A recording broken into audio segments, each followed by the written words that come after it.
Now, Britain, of course, had another somewhat tenuous connection with the official entries in that Alan Parker directed and Alan Marshall produced one of the 4 American contestants, Birdy. This is a story set, as witnessed partly, is in Philadelphia, a city of which the best the great W.C. Fields could find to say was the inscription he wanted on his tombstone: "On the whole, I'd rather be in Philadelphia." Matthew Modine plays Birdy, a boy brought up in a dreary, life-negating suburb who's obsessed with pigeons and the desire to fly. Nicolas Cage, the nephew, incidentally, of Francis Coppola, is his only friend, Al, an apparently much tougher character, who is in fact the more vulnerable of the two and the more dependent.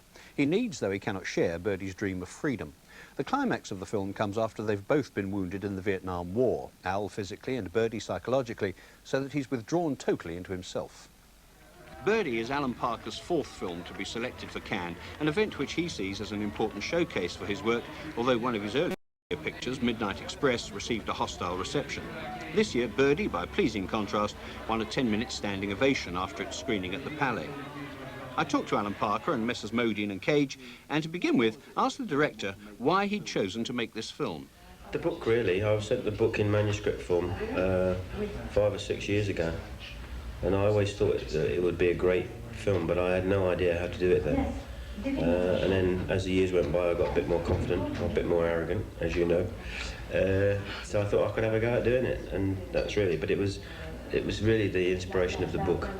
Nicholas, tell me something about the character you played, because I gather you went to enormous lengths to create the part. Well, not necessarily enormous lengths, but it was just the phase I was going through at the time to explore that kind of approach to acting, which was to physically make demands on myself to connect to my character. And really all I did was I kept the bandages on and I pulled my teeth out. That's a bit drastic, isn't it? Well, the teeth will come back down again. They were baby teeth. It's not as big a deal as people seem to think it is, because they had to do it anyway. It was just good timing. Are they coming down now? They will come down when I'm back from France. I've forgotten how young you were to have baby teeth. Yeah. Matthew, how did you manage to get rapport between the 3 of you? I don't know. I was just saying last night that it feels like we're 3 chemicals that don't mix well right now. But during the film, Alan thought that maybe it was because of the situation, that the story is so much more important than personal feelings, that they overcame the kind of problems that we might have working together. And because the story was so important, I think he just put those things aside and you know, work for the film, the story. And that's the most important thing. Sure.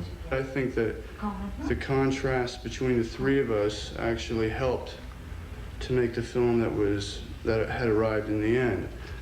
Because it's like 2 stones, when you rub them together they make a spark. And we were, in our contrasting, we were coming up with its own we had our own baby, so to speak.